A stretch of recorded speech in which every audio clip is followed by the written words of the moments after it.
નમસ્કાર વિદ્યાર્થી મિત્રો, આપ સર્વે વિદ્યાર્થી મિત્રોનું સહૃદય હાર્દિક સ્વાગત છે તમારી મનપસંદ યુટ્યુબ ચેનલ ગુરુ જ્ઞાન શાળાની અંદર મિત્રો.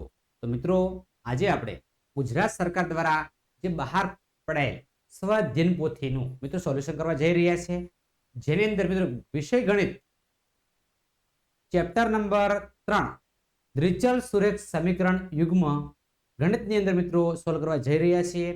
તો વિદ્યાર્થી મિત્રો, વિડીયો તમારે લાસ્ટ સુધી જોવાનો છે. પસંદ આવે તો તમારે લાઈક પણ કરવાની થાય છે. હાઈપ પર જઈ પોઈન્ટ આપવાનું ભૂલવાય જ નહીં મિત્રો. તો મિત્રો, તમારો સમય નથી લેતા વધારે, આપણે ફટાફટ સોલ્યુશન તરફ આગળ વધીશું. તો તમે જોઈ શકો છો, પ્રશ્ન નંબર 1 તમારી સ્ક્રીન ઉપર આવી ગયો છે. બરાબર છે. તો દ્વિચલ સુરેખ સમીકરણ x + by + c માટે નીચેના પૈકી શું સાચું નથી?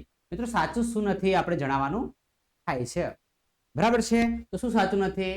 તો મિત્રો જોઈ શકો છો કે a = 0 અને b = 0 સાચું નથી. a does not equal to 0. એ હંમેશા શું હોય? does not equal to. b 0 હોઈ શકે, b 0 હોઈ શકે, પણ કન્ડિશન શું છે કે a does not equal to 0. પહેલું પદ ક્યારેય 0 ના હોય. દેખો, અહીં પહેલું પદ 0 છે એટલે આ ના હોય, અહીંયા આ ના હોય, અહીંયા 0 છે, અહીંયા 0 હોઈ શકે. પણ મિત્રો, બીજું પદ તો ક્યારેય 0 ના હોય. બરાબર? બીજું પદ 0 હોઈ શકે, હોઈ પણ શકે ને ન પણ હોઈ શકે. દેખો, બીજું પદ કે ક્યારે એટલે આ ના હોય, એટલે માટે ઓપ્શન નંબર ડી તમારો સાચો થશે. પ્રશ્ન નંબર 2 છે, દ્વિચલ સુરેખ સમીકરણ 2x + 3y + 5 = 0 માટે a² + b² ખાલી જગ્યા થાય છે. તો શું થશે? ઓપ્શન નંબર તમારો સી સાચો રહેશે, 13 થશે. શું થશે? 13. ત્યારબાદ તમે જોઈ શકો છો, પ્રશ્ન નંબર 3 તમારી સ્ક્રીન ઉપર છે મિત્રો, કે તમે 2x + 3y = 5 અને 2x - 3y = -1 a1 b2 - a2 b1 બરાબર ખાલી જગ્યા. તો મિત્રો, આ તમારે જે છે ત્રીજા નંબરમાં મિત્રો તમારે ખાસ આવશે -12 આવશે. મિત્રો, વ્યવસ્થિત ગણતરી કરી એને લખતું જવાનું છે. પ્રશ્ન નંબર 4 તમારી સ્ક્રીન ઉપર છે, તમે જોઈ શકો છો મિત્રો. બરાબર છે, અહીંયા જગ્યા છે, અહીંયા મૂકી દઈએ. ચલો મિત્રો, પ્રશ્ન નંબર 4 તમારી સ્ક્રીન ઉપર છે કે દ્વિચલ સુરેખ સમીકરણ યુગ્મ x + 2y - 5 = 0, 3x - 6y + 1 = 0 હોય તો તમે ઉકેલ ખાલી જગ્યા મળે. મિત્રો, તમે જોઈ શકો છો, એ કોમન કરી શકો છો. અહીંયા x પ્લસ લખીએ બાજુમાં x + 2y = -5 થાય, વાંધો નહીં. -3 આપણે કોમન કરી દઈએ એટલે કે x પ્લસ થઈ જાય, 3 × 2 = 2y = -1. આ રીતનું થાય. આ પદ a1 અને a2 = b1/b2 does not c1/c2. મિત્રો, આનો મતલબ શું થાય? બરાબર છે કે આ રેખા કેવી મળે છે? આ રીતની કન્ડિશન છે. બરાબર, આમાંથી તમારે શોધવાનું થાય છે. તો ચલો ફટાફટ મિત્રો કોમેન્ટ કરશો કે a1/a2, અને મિત્રો જોઈ શકીએ છીએ કે a1/a2 = b1/b2 = c1/c2. આ રીતનું થાય ત્યારે શું હોય? પછી જોઈ શકાય છે કે a1/a2 does not b1/b2. આ રીતનું હોય તો શું થાય? બરાબર છે. તો અનન્ય ઉકેલ તો આ રીતનું છે એટલે આવશે. બે ઉકેલ પણ અનન્ય હોય તો જ આવે. ચલો મિત્રો, અનંત ઉકેલ ક્યારે આવે એ તમારે જણાવવાનું થાય છે. ચલો ફટાફટ કોમેન્ટ કરશો. બરાબર છે. તો અનંત ઉકેલ ક્યારે આવશે તમે જાણો છો, અને ઉકેલ ન હોય એવું પણ ક્યારે આવશે? અનંત ઉકેલ ક્યારે આવશે? કે રેખાઓ કેવી હશે? સંપાતી હશે. બરાબર છે, બધા ઇક્વલ હશે ત્યારે. અહીંયા બધા કેવા હશે? સમાંતર હશે. તો ડઝ નોટ લાસ્ટમાં શું? ડઝ નોટ હોય, ઇક્વલ ના હોય, મતલબ કે રેખાઓ કઈ સમાંતર હોઈ શકે, એટલે ઉકેલ ન મળે. તમારો જવાબ છે ઓપ્શન નંબર ડી તમારો સાચો રહેશે. જો સુરેખ સમીકરણ યુગ્મ સુસંગત હોય તો તે રેખાઓ ખાલી જગ્યા હોય. રેખાઓ છેદતી પણ હોય ને સંપાતી અથવા સંપાતી હોઈ શકે. રેખાઓ છેદતી હોઈ શકે અથવા કેવી હોઈ શકે? સંપાતી હોઈ શકે મિત્રો. ચલો મિત્રો, હવે પ્રશ્ન નંબર 6, સુરેખ સમીકરણ યુગ્મ y = 0 અને y = -7 ને ખાલી જગ્યા છે મિત્રો. ચલો આપણે ઓપ્શનમાં તમારે જણાવવાનું થાય છે. તો શું થશે? ચલો મિત્રો, ઉકેલ ન મળે. શું છે? ઉકેલ ન મળે. શું છે જવાબ? ઉકેલ ન મળે. ચલો નેક્સ્ટ પ્રશ્ન તરફ આગળ વધીશું. ચલો તમારી સ્ક્રીન ઉપર આવી ગયા છીએ. સમીકરણ યુગ્મ x = a અને y = b આલેખીય રીતે ખાલી જગ્યા દર્શાવવામાં આવે છે. ચલો મિત્રો, ફટાફટ કોમેન્ટ બોક્સમાં કોમેન્ટ કરશો. બરાબર છે. ચલો તો શું આવશે બિંદુ એ બી માં છેદતી. મિત્રો તમે સાથે કોમેન્ટ કરતા રહેજો અને પછી જાતે દેખીને લખતા રહેજો, કઈ વાંધો નથી, પણ કોમેન્ટ કરતા રહેવું. જો સમીકરણ યુગ્મ cx - y = 2 6x - 2y = 4 ને અનંત ઉકેલ મળે તો c નું મૂલ્ય કેટલું હોય? મિત્રો સમજવાનો પ્રયત્ન કરીએ. બહુ c ભાગ્યા 6 = -1 ભાગ્યા -2, અથવા મિત્રો પહેલા આપણે શું કરી દઈએ, કોમન કરી દઈએ. ચલો શું કરી દઈએ, કોમન. 6x - 2y = ચાલો 2 કોમન કરી દઈએ, 3x - y = 2. આ રીતનું મળે છે. અહીંયા cx છે, અહીંયા y છે, અહીંયા 2 છે.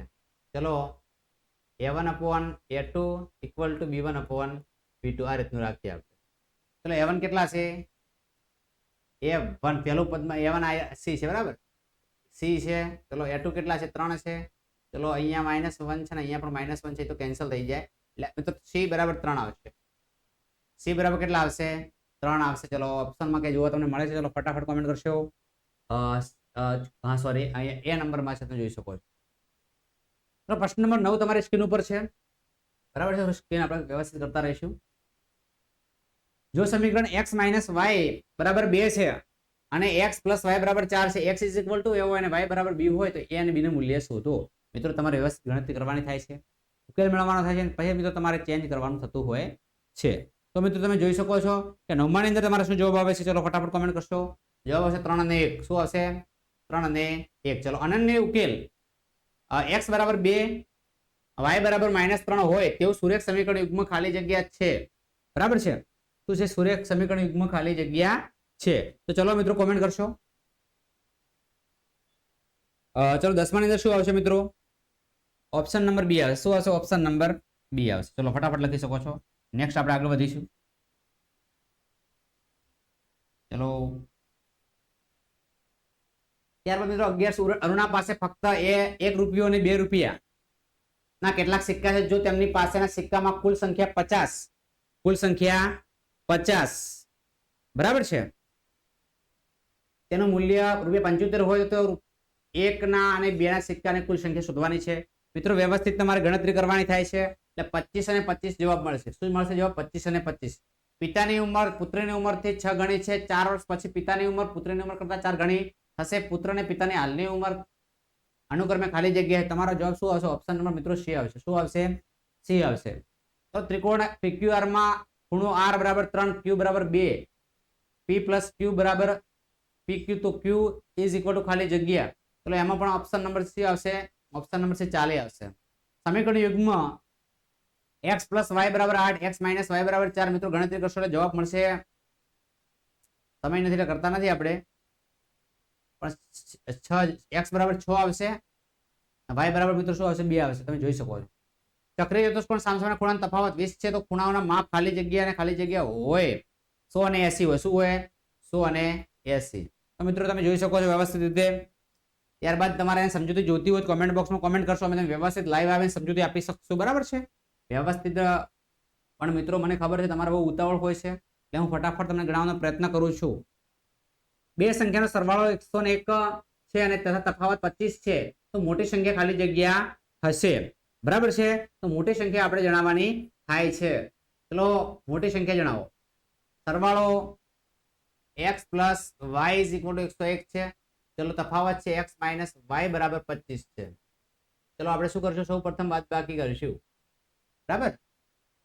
માઇનસ માઇનસ પ્લસ થાય. શું આવશે? 2y આવશે. 101 માંથી 25 કાઢો. ચલો 75. y = 76 ભાગ્યા 2, બરાબર. y = 76 ભાગ્યા 2 એટલે 2 તરી 6, 2 × 8 = 38 જવાબ આવે.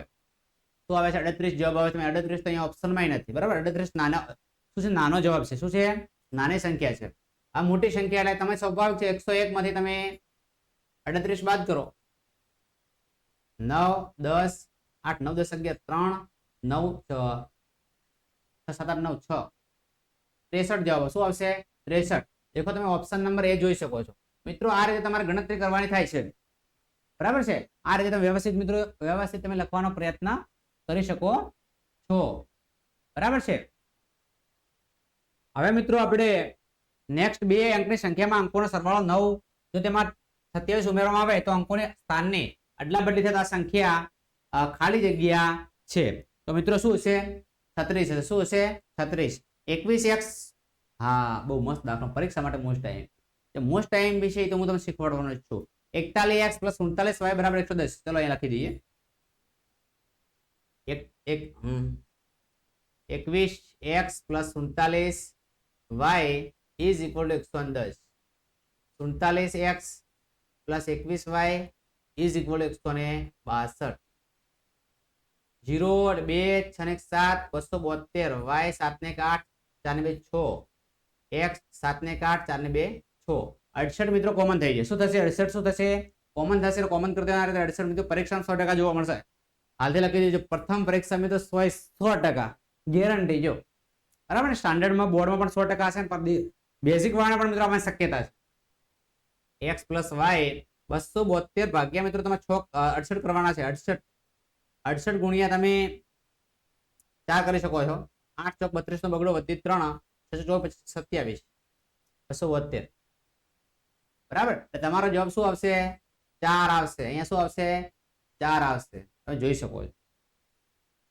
ત્યારબાદ મિત્રો બે અંકની સંખ્યા અને તેના અંકોને ઉલટાવતા મળતી સંખ્યાનો સરવાળો હંમેશા ખાલી જગ્યા વડે વિભાજ્ય છે. બરાબર છે? તો 10 વડે વિભાજ્ય છે. તમે જોઈ શકો. સોરી, બે અંકની સંખ્યા અને અંકોને ઉલટાવતા મળતી સંખ્યાનો સરવાળો હંમેશા ખાલી વિભાજ્ય. મિત્રો બે અંકની સંખ્યા સેમ હોવી જોઈએ. બરાબર છે? 11. સોરી, ચલો મિત્રો નેક્સ્ટ આગળ વધીશું. તમારો બી વિભાગ બી આવી ગયો છે. બરાબર છે? તો કેટલી મિનિટનો વિડીયો થઈ ગયો છે? 11 મિનિટ. થોડું આપણે ખેંચીએ છીએ, વાંધો નથી. સમીકરણો 4x + 3y - 1 = 5 અને 12x + 9y = 15 ને સંપાતી રેખાઓ દર્શાવે છે. તો તમારો ઉત્તર જવાબ આપો. બરાબર છે? 4x + 3y - 1 = 5. 4x + 3y - 1 + 5 આ બાજુ છે -5 = 0. 4x + 3y - -5 ને 6 = 0. સમીકરણ નંબર 1. 12x આપણે એમ લખીશું. 12x + 9y + 15 આ બાજુ હશે તો મિત્રો કેવા 15 થશે? -15 થશે. -15 = 0. સમીકરણ નંબર 2. ચલો મિત્રો લખવાનો પ્રયત્ન કરીએ. a1/a2, b1/b2 અને c1/c2. મિત્રો આ રીતે તમારે ગણતરી કરવાની છે. 4 છે તો 4 લખીશું. 4 ભાગ્યા 12. આ 3 છે 3 લખીશું. 3 ભાગ્યા 9 અને 6 છે 6 ભાગ્યા લખીશું 15. -15 માઇનસ માઇનસ દેવો કેન્સલ થઈ જાય. 4 તરી 12 તમારો જવાબ હશે 1/3. 3 તરી 9 તમારો જવાબ હશે 1/3. આ છેદ ઉડતા નથી. એટલે મિત્રો આ રીતની કન્ડિશન મળે છે. a1/a2 = b1/b2 does not equal to c1/c2. હવે આ રીતનું હોય સંપાતી રેખા ના કહેવાય, સમાંતર રેખા કહેવાય. કેવી રેખા કહેવાય? સમાંતર રેખા છે. સમાંતર રેખા મળે અને ઉકેલ પૂછે તો ઉકેલ ના મળે. સંપાતી રેખા દર્શાવે છે તો ના, સંપાતી રેખા દર્શાવતું નથી. સંપાતીનો મતલબ બધા કેવા હોવા જોઈએ? ઇક્વલ હોવા જોઈએ. ચલો નેક્સ્ટ.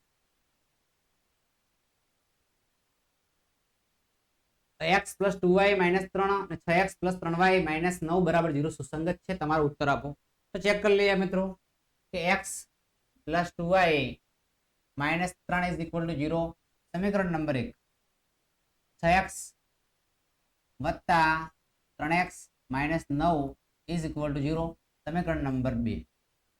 હવે આપણે જેમ કરતા તેમ કરી લઈએ. a1/a2 1/6, b1/b2 2/3, c1/c2 -3/9.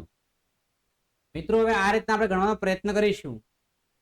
એના કરતા મિત્રો જો કોમન નીકળે, કોમન આપણે કાઢી દઈએ. પહેલા સૌપ્રથમ શું કરી દઈએ? કોમન કાઢી દે. દેખો અહીંયા 3 કોમન નીકળે છે તો 3 એટલે 2x, x અને મિત્રો અહીંયા 3 = જો સમીકરણ નંબર અહીંયા 2 આપી દઈએ. થોડીક સરળતા રહે. ચલો 3 હવે 6 ની જગ્યાએ આપણે લખવાનું રહેશે અહીંયા 2 બરાબર છે ઉપર તો 2 છે જ અહીંયા રહેશે 1 બરાબર છે અહીંયા 3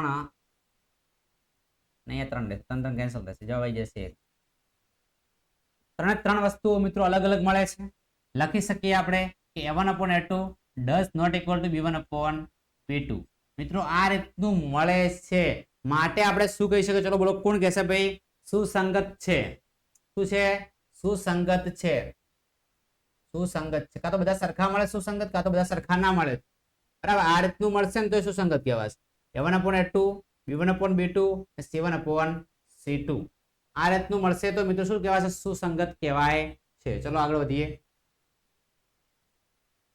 એક લંબચોરસની બગીચાની અર્ધ પરિમિતિ 60 મીટર છે તેની લંબાઈની પહોળાઈ કરતા 20 મીટર વધુ છે તો બગીચાનું માપ શોધો મિત્રો હવે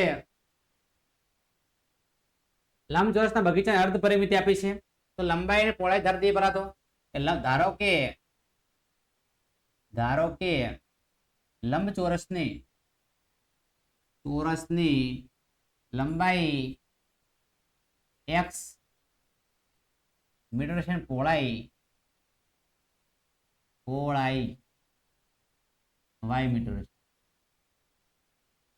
લંબાઈ અને પહોળાઈ કરતા 20 મીટર વધુ છે તો ચર્ચા પછી કરી અર્ધ પરિમિતિ આપેલી છે બરાબર છે તો બગીચાની બાજુનું આપણે બગીચાની જે બાજુઓ છે બરાબર છે બાજુ લંબાઈ અને પહોળાઈ એટલે બગીચાની બાજુઓના માપ માટે લંબાઈ અને પહોળાઈ આપણે શોધવાની થાય છે બરાબર છે આ છે એક લંબચોરસ બરાબર છે આ લંબાઈ કહીએ કે આ પહોળાઈ કહીએ બરાબર છે કોઈ વાંધો નથી અર્ધ પરિમિતિ આ પરિમિતિ સૂત્ર શું છે 2 લંબાઈ વત્તા પહોળાઈ શું છે અને અર્ધ પરિમિતિ લંબાઈ પ્લસ પહોળાઈ ઇઝ ઇક્વલ ટુ 60 અર્ધ પરિમિતિ ભાગ્યા 2 લખવાનો પ્રયત્ન કરીએ કે અર્ધ પરિમિતિ 60 આપી છે પરિમિતિનું સૂત્ર છે લંબચોરસનું કે 2 લંબાઈ વત્તા પહોળાઈ પણ એ અર્ધ પરિમિતિ છે એટલે અર્ધ પરિમિતિ માટે શું આવશે અર્ધ પરિમિતિ માટે શું આવે મિત્રો 2 લંબાઈ પ્લસ પહોળાઈ બરાબર છે ભાગ્યા શું આવશે 2 2 કેન્સલ થશે એટલે l plus b is equal to અર્ધ પરિમિતિ શું આવશે અર્ધ પરિમિતિ શું આવશે અર્ધ પરિમિતિ મિત્રો માફ કરશો થોડું સમજાવવામાં થોડી સ્પીડ કરું છું બરાબર છે લંબાઈ તમે x ધારી તો x લખી દો પહોળાઈ તમે y ધારી તો y લખી દો અર્ધ પરિમિતિ 60 સમીકરણ નંબર તમે 1 આપી શકો છો લંબાઈ એ પહોળાઈ કરતા 20 વધુ છે લંબાઈ આપણે x ધારી પહોળાઈ મિત્રો y છે બરાબર લંબાઈ એ પહોળાઈ કરતા 20 વધુ છે બરાબર લંબાઈ એ પહોળાઈ કરતા 20 વધારે છે તો પહોળાઈ સામે 20 કરી દેવાના x minus y is equal to 20 સમીકરણ નંબર 2 ચલો મિત્રો રૂપ લઈ લઈએ રૂપની રીતે તમને ફાવતી જશે સમીકરણ 1 માંથી સમીકરણ 2 બાદ કરતા સમીકરણ 1 લખી દઈએ મિત્રો કોપી પેસ્ટ કરીને કે સમીકરણ 1 x plus y is equal to 60 x minus y is equal to 20 minus minus minus plus minus cancel y વત્તા y 2y 60 માંથી 20 જ્યારે ચાલે y બરાબર લખી શકીએ મિત્રો y બરાબર 40 ભાગ્યા 2 y બરાબર 20 દુ 40 તમારો જવાબ શું આવશે 20 શું આવશે 20 ચલો મિત્રો 23 નંબર તરફ આગળ વધીશું તમે જોઈ શકો છો આપણો વિડીયો મિત્રો કેટલો લોંગ થઈ રહ્યો છે 18 મિનિટ થઈ ગઈ છે મિત્રો તો હવે મિત્રો આપણે